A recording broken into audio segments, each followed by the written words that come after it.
ওই ওমর যদি আমার ভাতিজার দিকে তরবারি খোলে, আমির হামজা ওমরের তরবারিকে বাধা দেওয়ার জন্য প্রয়োজনে আমির হামজার জীবন দিয়ে দেবে। আর যদি ওমরের তরবারি ভালো ব্যবহার দেখায়, এই মুহূর্তে আমির হামজা দরবার ছেড়ে দেবে। সুবহানাল্লাহ বলবেন না? বিশ্বনবীজি বললেন, না চাচা, তরবারি খাপের ভেতরে ঢোকায় ফেলেন, গত রাতেই তো আমি দোয়া করেছি। আপনি জানেন না গত রাতেই তো আমি দোয়া করেছি। আপনি তরবারি খাপের ভিতরে ঢোকায় দেন, চিন্তা করতে হবে না। তরবারি আপনি খাপের ভিতরে ঢুকিয়ে দেন, কোনো টেনশন করতে হবে না। ওমররে আসতে দেন, দরজা খুলে দাও। দুইজন সাহাবী দরজা খুলে দিলেন। ওমর রাদিয়াল্লাহু তাআলা আনহু দৌড় দিয়ে এসে তরবারিটা বিশ্বনবীর পায়ে রেখে বিশ্বনবীজিরে জড়িয়ে ধরলেন। যেই তরবারিটা পড়ার কথা ছিল বিশ্বনবীর গদ্দানে, তরবারিটা পায়ের নিচে ফেললেন। এই তরবারি গদ্দান থেকে পায়ের নিচে নামালেন কে? আরো জোরে বলতে হবে কে? এই কোরআনটা সাধারণ কোনো কিতাব নয়, জাহান্নামের রাস্তা থেকে টেনে আপনাকে জান্নাতে নিয়ে যেতে পারে। সুবহানাল্লাহ বলবেন না? কোথায় আছেন আপনি বসে? কোন দরবারে আপনি আছেন? কোন দোকানে আপনি চা খাইতে বসছেন? এখানে আসি বসেন, তাই না হিসরা আপনার এই কোরআন জান্নাতে নিয়ে যাবে। কোরআন সাধারণ কোনো কিতাব নয়, পৃথিবীর শ্রেষ্ঠ কিতাব হলো এই 30 পারা কোরআন, ঠিক কিনা? ওমর রাদিয়াল্লাহু তাআলা আনহু জড়িয়ে ধরলেন বিশ্বনবীজিরে, তরবারি পায়ের নিচে ফেললেন। বিশ্বনবীজিরে দীর্ঘ সময় পর্যন্ত জড়িয়ে ধরলেন। ওমর কিন্তু কাঁদতে পারতেন না। ওমর ছিলেন একটু শক্ত মনের মানুষ। বিশ্বনবীজি বলতেন, আরহামু উম্মতি বিউম্মতি আবু বকর। আমার নরম মানের সাহাবী হলেন আবু বকর। ওয়া আশাদ্দুহুম ফি আমরিল্লাহি ওমর। আর গরম মানের সাহাবী, তার নামটা হলেন হযরত ওমর। তিনি কাঁদতে পারতেন কম। কলিজার ভিতরে শুধুমাত্র রাগ ছিল, রাগে সব সময়ের জন্য তিনি গড়গড় করতেন। সুবহানাল্লাহ বলেন। বিশ্বনবীজিরে জড়িয়ে ধরলেন, তিনি কান্না শুরু করলেন। বিশ্বনবীজি সেই দিনই বললেন, ইজলিসে ওমর, একটু শান্ত হও। ওমর একটু শান্ত হও। ওমর বললেন, ও নবী, যেই কাজটা করার জন্য আমি এসেছিলাম আপনি মনে হয় জানেন না। ইন্নী আরা মা লা তারাউন। বিশ্বনবীজি বলতেন, ওমর, রাসূলের কাছে কোনো জিনিস গোপন থাকে না। তুমি আসছিলে আমার গদ্দান কাটার জন্য, যেই তরবারি আমার গদ্দান কাটার জন্য এসেছে। ওমর রে, ওই তরবারিটা আমার পায়ের নিচে ফেলেছে, ওইটার নামই হলো আল্লাহ। ওইটার নামই কে? আরো জোরে বলেন তো দেখি কে? ওমর রাদিয়াল্লাহু তাআলা আনহু বললেন, ও নবী, আর দেরি করতে চাই না, পড়িয়ে দেন লা ইলাহা ইল্লাল্লাহু মুহাম্মাদুর রাসূলুল্লাহ। ওমর রাদিয়াল্লাহু তাআলা আনহু বললেন, ও নবী, আপনি বলেন তো দেখি, আমার রব, যাকে আমি রব হিসাবে মানেছি, তাতে কি কোনো সন্দেহ আছে? আপনারা বলেন সন্দেহ আছে। আরো জোরে বলেন সন্দেহ আছে। বিন্দু পরিমাণ কোনো সন্দেহ নাই, ঠিক না বেঠিক?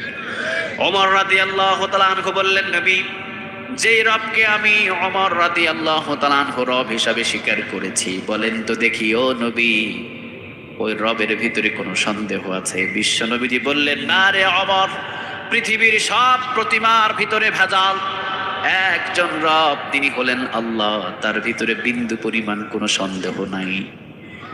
ওমর রাদিয়াল্লাহু তাআলা আনহু বললেন, যে কোরআন আপনার জবান থেকে শুনি, বলেন তো দেখি এই কোরআনের ভিতরে কোনো সন্দেহ আছে নাকি?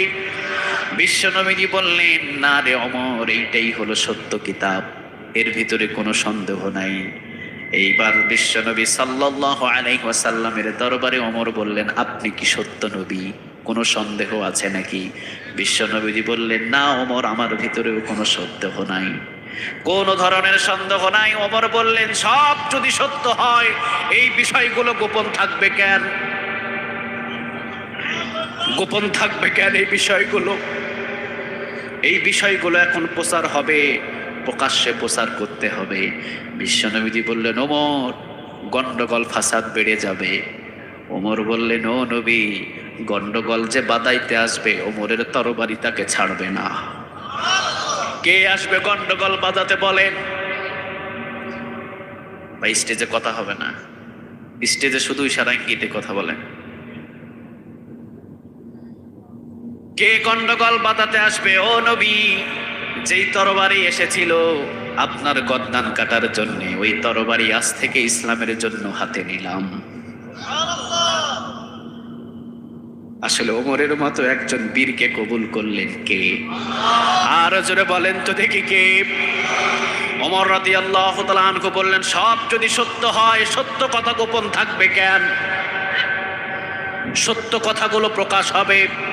মক্কার চত্বরের ভিতরে এই ওমর ভাষণ দেবে, দেখি কোন কাফেরের বুকের পাটা আছে, ওমরের সামনে আসুক। সুবহানাল্লাহ। বিশ্বনবী এখনো পর্যন্ত অনুমতি দিলেন না। জিবরিল আলাইহিস সালাম বললেন, অনুমতি দিয়ে দেন, কোনো ধরনের প্রবলেম হবে না, কোনো ধরনের প্রবলেম হবে না, দিয়ে দেন।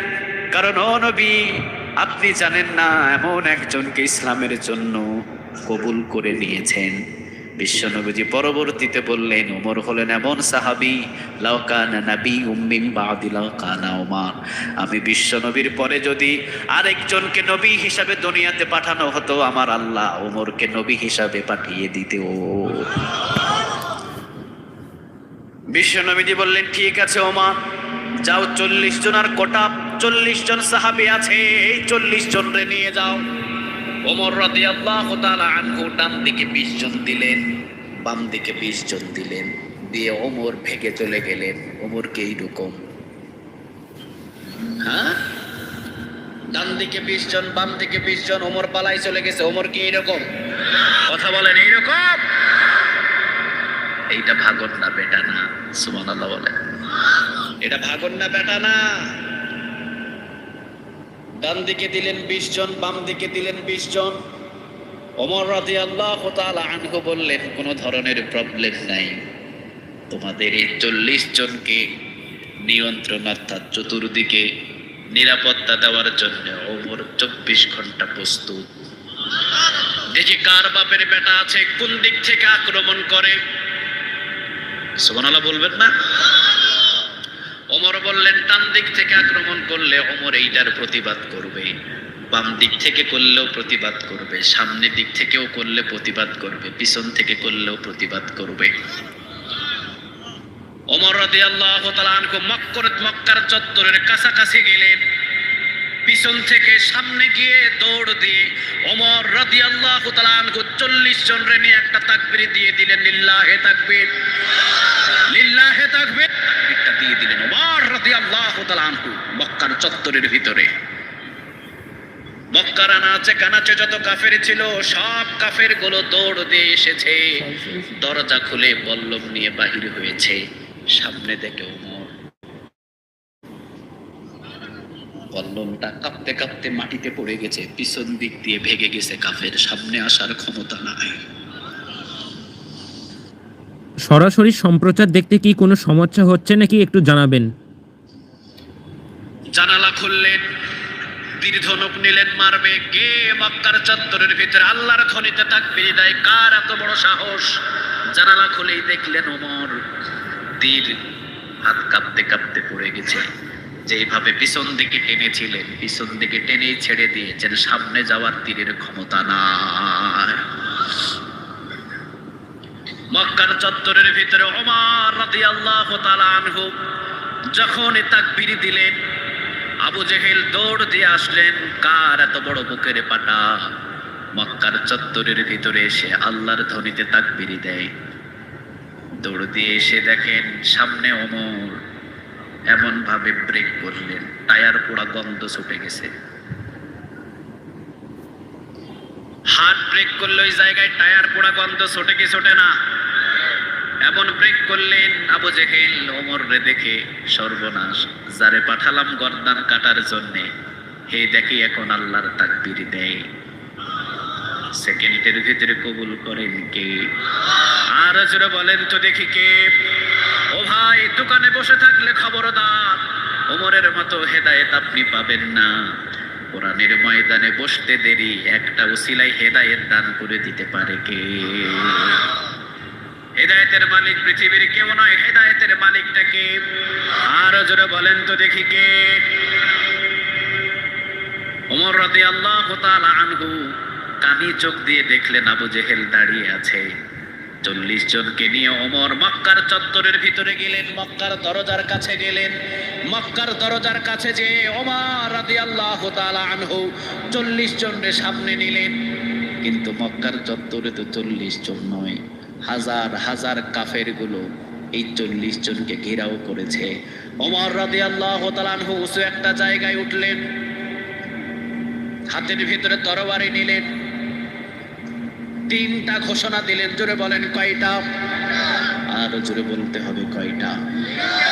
এক ওমর সারা মক্কা কাঁপিয়ে দিয়েছে। সুবহানাল্লাহ বলেন। হাজার হাজার মুসলমান আজকে পৃথিবীতে ইসলামরা নিয়ে উল্টা পাল্টা কথা বলে। এখনো কম্বলের ভিতরে লেপের ভিতরে ঘুমিয়ে আছো, তোমার ঘুম আজ পর্যন্ত ভাঙে নাই। জবাব দিতে হবে আল্লাহর দরবারে। কি ঘুমানা ঘুমাইছো তুমি? এই না না পরে, কি ঘুমানা ঘুমাইছো তুমি? তোমার ঘুম ভাঙে না কেন?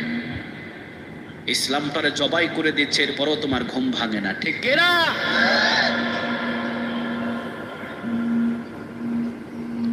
ওমর রাদিয়াল্লাহু তাআলা আনহু ঘোষণা দিলেন 3টা। জোরে বলেন কয়টা? আর জোরে বলতে হবে কয়টা? হাতের ভিতরে তরবারি নিলেন, উঁচু একটা জায়গায় উঠলেন। উঁচু জায়গায় উঠে ওমর রাদিয়াল্লাহু তাআলা আনহু এই তরবারি নিয়ে বললেন, এই তরবারি গিয়েছিল আব্দুল্লাহর ছেলে মুহাম্মাদের গর্দান কাটার জন্য, কিন্তু আজ থেকে এই তরবারি ইসলামের পক্ষে কাজ করবে। 3টা ঘোষণা দিলাম এই ওমর। ঘোষণা হলেন কয়টা? আর জোরে বলেন তো দেখি কয়টা?